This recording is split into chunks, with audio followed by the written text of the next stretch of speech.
ہمیں ووٹ لیتے وقت بھی حضور کے غلام اور ووٹ دیتے وقت بھی نبی پاک صلی اللہ علیہ وسلم کے غلام.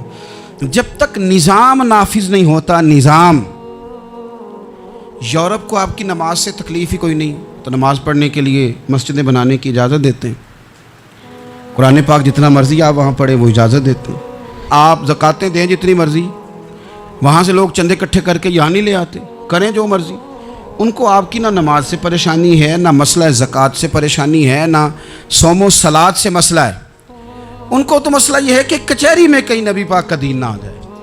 ان کو تو مسئلہ یہ ہے کہ کہیں پارلیمنٹ میں حضور کا دین نہ آ جائے. دو قومی نظریے کیا ہیں اور نظریہ پاکستان کیا ہے جس کی بنیاد پر پاکستان بنا؟ بڑے ٹھنڈے دل سے میری بات کو سمجھیے گا. پاکستان اگر اچھی سڑکوں کے لیے ترقی کرنے کے لیے بنا تھا تو یہ ترقی ہندوستان میں رہ کے بھی ہو سکتی تھی.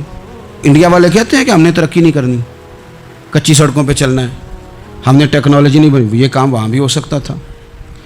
اگر آپ یہ کہیں کہ پاکستان جمہوریت کی مضبوطی کے لیے بنایا تھا کہ ڈکٹیٹر کوئی نہیں آئے گا، صرف جمہوری قوتیں کام کریں گی، تو جمہوریت میں تو انڈیا بظاہر آگے نکل گیا ہے. ان کی جمہوریت تو زیادہ اچھی نظر آتی ہے، کبھی ڈکٹیٹر نہیں آیا.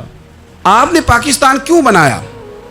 اگر آپ نے یہی کام کرنے تھے، فحاشی اور یانی اور جو مرضی جس کے من میں آئے کرے، اور کوئی فرق نہ ہو یہاں کے اور وہاں کے کلچر میں، رشوت خوری، بھتہ خوری اور ناجائز فروشی، سارے کام اگر ہونے تھے تو یہ کام وہاں بھی ہوتے ہیں. پاکستان کیوں بنا؟ کیوں اتنی ساری 40,000 لوگوں نے اپنی جانوں کی قربانیاں دیں؟ دنیا کی سب سے بڑی ہجرت ہوئی ہے، سب سے بڑی، جب پاکستان بنا. یہ سب سے بڑی ہجرت تھی. اتنی بڑی ہجرت ہی کبھی نہیں ہوئی. کیوں اتنا کچھ ہوا؟ وہ اس لیے ہوا کہ ہمیں بتایا گیا تھا کہ وہاں نہ سوشلزم، نہ وہاں خالی جمہوریت کا راگ الاپا جائے گا، بلکہ ایک بلند نعرہ لگایا گیا تھا. نعرہ کیا تھا؟ پاکستان کا مطلب کیا؟ پاکستان کا مطلب کیا؟ لا الہ الا اللہ محمد رسول اللہ صلی اللہ علیہ. یہ عنوان بنایا گیا. غریب آدمی کو بتایا گیا کہ جب پاکستان بنے گا تو وہاں حضور کا نظام نافذ ہوگا، جاگیردار کی اور غریب کی تفریق ختم ہوگی. جس طرح امیر کے بچے کو کالج میں داخلہ ملے گا، غریب کے بچے کو بھی ملے گا. وہاں بتایا گیا کہ لوگ وہاں ہر لحاظ سے اپنے آپ کو برابر سمجھیں گے. وہاں وہی بات ہوگی جو جناب صدیق اکبر کرتے تھے. وہاں وہی جملے دہرائے جائیں گے جو حضرت عمر فرماتے تھے. وہاں اسی طرح غریب پر سخاوت کی جائے گی، اسے دیا جائے گا جس طرح حضرت عثمان غنی کرتے تھے. وہاں اسی طرح فقر کا دور دورہ ہوگا، سادگی کا حسن ہوگا، اپنائیت کا نور ہوگا جو مولا علی شیر خدا نے عطا فرمایا تھا. اس سوچ کی بنیاد پر پاکستان بنایا گیا، اس سوچ کی بنیاد پر، اور اسی سوچ کو آگے لے کر کے جایا گیا. کوئی سیاسی پارٹی اب یہ بات نہیں کرتی. دو قومی نظریے کا معنی یہ تھا کہ ہندو الگ قوم ہے، مسلمان ایک الگ قوم ہے. ان کا رہنا سہنا، اٹھنا بیٹھنا، کھانا پینا الگ ہے. ہمارا اٹھنا بیٹھنا، کھانا پینا، سارے معاملات الگ ہیں. تہذیب و تمدن الگ ہے.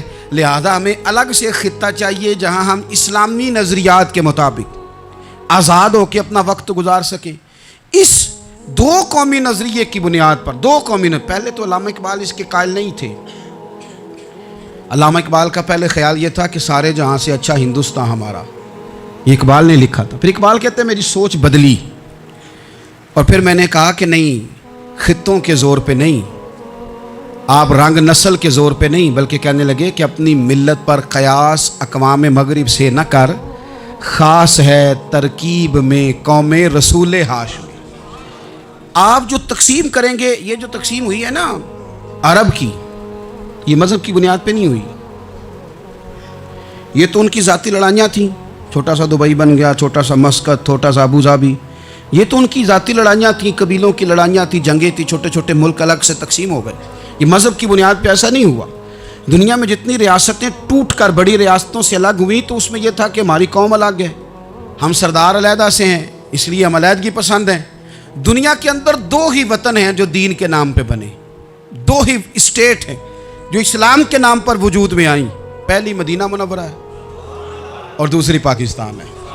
خالص مذہب کے نام پر یہ دو ریاستیں وجود میں ہیں، ایک مدینہ طیبہ اور دوسرا پاکستان. پاکستان کا مطلب کیا؟ لا الہ الا اللہ محمد رسول اللہ صلی اللہ علیہ وسلم. اس بنیاد پر اس وطن کو، خطے کو حاصل کیا گیا، یہی نعرہ لگایا گیا.